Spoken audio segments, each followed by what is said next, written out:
Okay guys, this is what I did. I cut the tire off. It started to tweak the edge of the lip of the rim, and I didn't want to destroy the rim. The tire's shot anyway, so I collapsed it and I cut it. I mean, look how bad this tire is. So, with that said, this is the tire combo we're going to go with, but with fresh tires.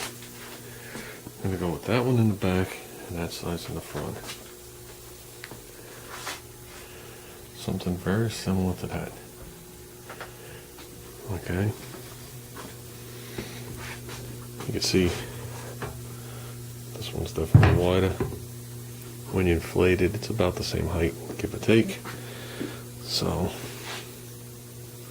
much nicer. It's going to fill it up nice. It's going to look good from the back. Along with this skinny small one up front. This rim is a 6-inch by 3 1/4. I measured it. I know this is a 4-inch. I'm not sure the width. I know it's a lot narrower than that. So that's what we're going with. And I got another cover, just like this one. It's actually orange, believe it or not. And instead of it saying home light on the gas tank, it says home light over here, and it points exactly straight up. So it was tough to find them. Most of them angle like this, but aren't this old. So, or comes out this way for a lawnmower. I even have plenty of those. So I'm actually glad I found this one. This one I'll keep to the side, and this one allows me to put the decals back on and stuff like that to neaten it up, make it look more complete and original looking.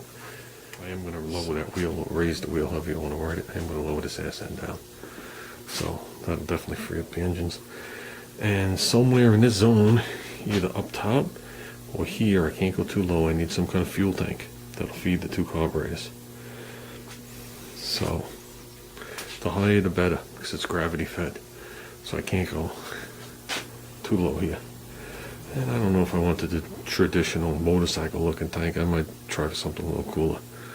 The one I had when I was a kid, I had this cylindrical tank. I think it used to mount this way with straps.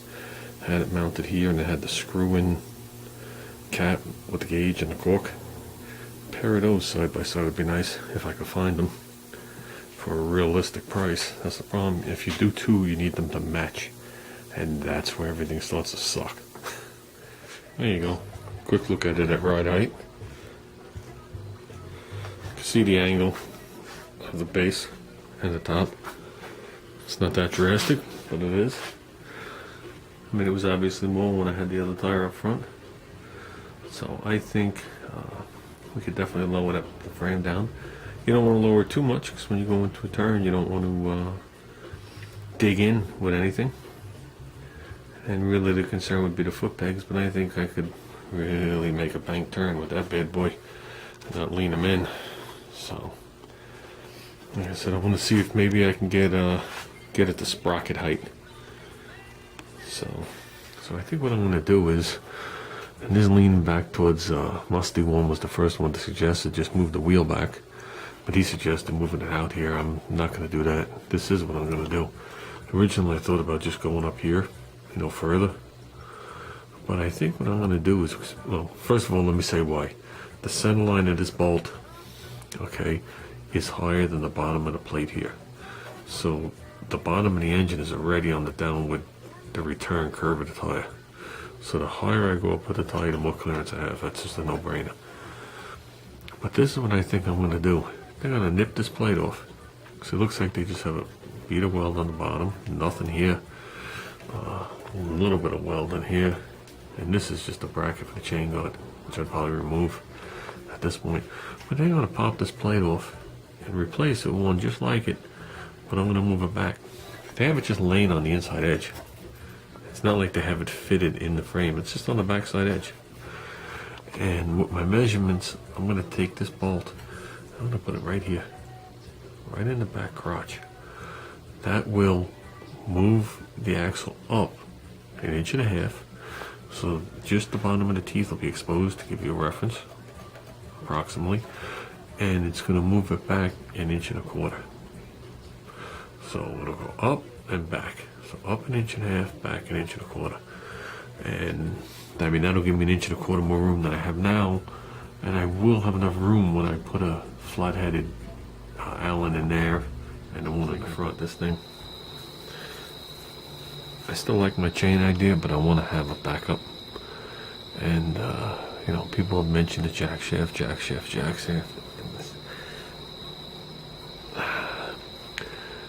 I'm not going to be going through trails with this thing. I'm going to say that first before I start off. What I was thinking about, just rolling it around, I got to weigh it all out. There's a pair of clutches on here, facing backwards with the chain up against the block, like a normal mini bike would have. And the little pillow block on the bottom of this underneath. Did a lot of measurements. I have plenty of clearance. But if I put the pillow block on the bottom with the gear and I run the chain like a triangle, I'll have more than enough contact for the chain to bite here. More than enough contact on the bottom for it not to skip. It shouldn't be an issue. Okay? And if I slot my plate on both sides, here and the other side, okay, obviously we're gonna flip this around, put the cog on the other side. Okay, but if I slot my plate, I should be able to move the jack shaft forward to adjust the back chain, and with the pillow blocks on the bottom, I should be able to shim it down to adjust this chain. And I guarantee you could slide this without the chain tension changing. So I think you would adjust the tension on this one first, then slide the block. If you got to do, you know, back and forth a couple times to get it right. And then the rear one would just come around, you know, to be the notch in the plate because it's going to be fully plated, and it would go like this and point downward. Which on a rigid frame doesn't matter. It matters on anything with a movable control arm, because when you accelerate it, it'll actually suck the suspension up. But we don't have that problem. And then I'd wind up with two shorter chains rather than one longer chain. Thinking about it. Because if I do it that way, I might move the motors over like a ½ inch in that direction, which is no big deal. Just so you know, the bolt hole here and this flange is the same no matter what motor you have.